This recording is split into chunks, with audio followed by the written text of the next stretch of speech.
The alarms shattered the silence of Research Station Kepler 186 at 0300 hours. Dr. Lyra Venn bolted upright in her quarters, her heart hammering against her ribs as red emergency lights painted her walls in violent strokes. "Breach in biocontainment level 3, the station's AI announced with clinical precision. "Specimens 7A and 7B are missing. Initiating lockdown protocols." Lyra's blood turned to ice. Specimens 7A and 7B, the Vacrian cubs. She threw on her lab coat and sprinted into the corridor where panicked researchers were already gathering. The station's security chief, a hulking Krellian named Throck, stood at the biocontainment entrance, his forearms gesturing frantically at the holographic displays. "How did this happen?" Commander Zisk demanded, his scales flushing deep purple with agitation. "Those creatures are apex predators from a death world. If they're loose on this station—" "They're juveniles," Lyra interrupted, pushing through the crowd. "Only 6 months old." "Juveniles that could tear through reinforced steel," Throck growled. "Their claws registered at Category 7 on the lethality index. We need to evacuate non-essential personnel immediately." Lyra studied the security footage. The 2 cubs, each the size of a large earth wolf with midnight black fur and bioluminescent markings along their spines, had somehow bypassed 3 separate containment fields. The timestamp showed they'd escaped nearly an hour ago. "Where's Ticky?" she asked suddenly. The other researchers exchanged glances. "The human maintenance worker?" one of them said. "He should be off duty." A knot of dread formed in Lyra's stomach. Ticky worked the night shift, often alone in the lower maintenance tunnels.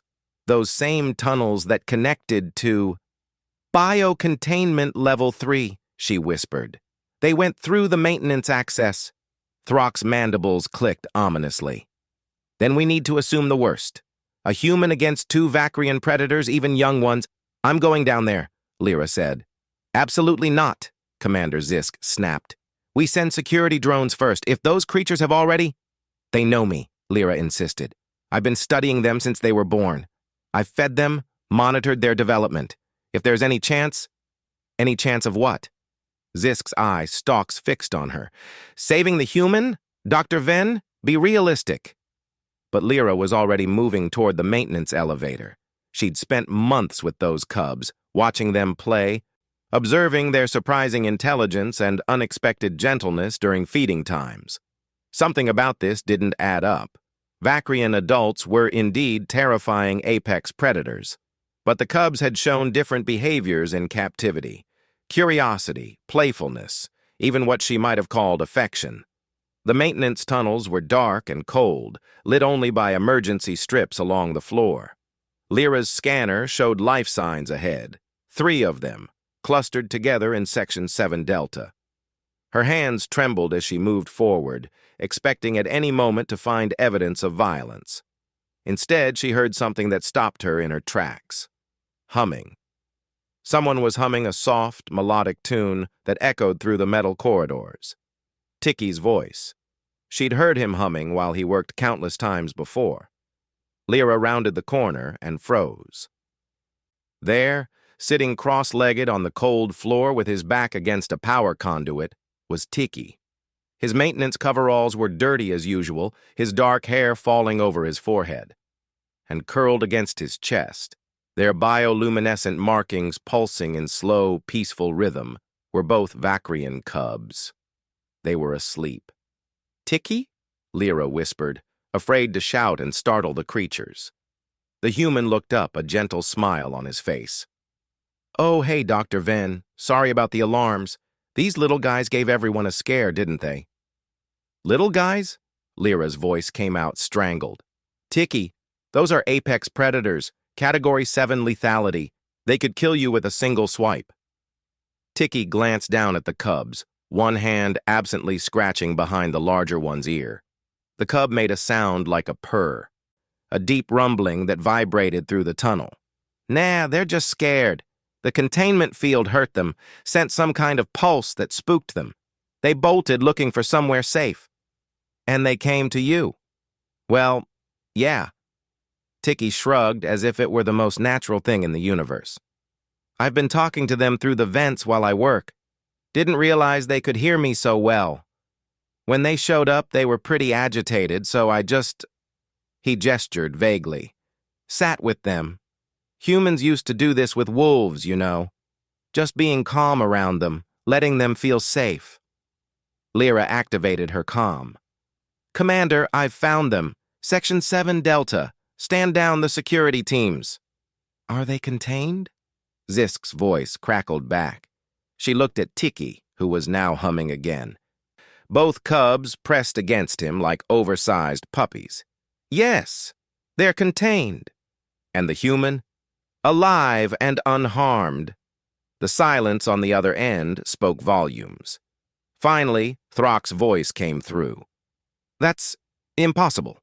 No species approaches Vakrian predators without aggression response. It's instinctual. Ticky looked up at Lyra, his eyes crinkling with amusement. Maybe they just needed someone who wasn't afraid. Fear smells different, you know? These guys picked up on everyone being terrified of them. Made them anxious. You weren't afraid? Lyra asked. Of these little guys? Ticky glanced down fondly. Nah, they're babies. Every species protects its babies. Every species has babies that just want to feel safe. Didn't matter what planet they came from, that's universal. Lyra watched as the larger cub shifted, pressing its massive head more firmly against Ticky's chest, right over his heart. Its bioluminescent markings had changed from the agitated red they'd shown on the security footage to a soft, peaceful blue. How did you know that would work? She asked quietly. Ticky smiled, and in that smile, Lyra saw something she'd observed countless times in her research of humans. That peculiar fearlessness tempered with gentleness, that ability to extend empathy across impossible divides. Humans had conquered death worlds, not through superior weapons, but through an absurd willingness to befriend anything that moved. Because, Ticky said, every living thing just wants to be understood. You just have to listen. As security teams arrived to safely transport the sleeping cubs back to their enclosure, newly modified with vents that would let them hear Ticky's voice, Lyra filed her report. She made a recommendation that would be debated in scientific circles for years to come, that humans be designated as universal caretakers for juvenile apex predators across all known species. The galaxy's deadliest creatures, it seemed, had found their unlikely shepherds in the most impossibly gentle species of all,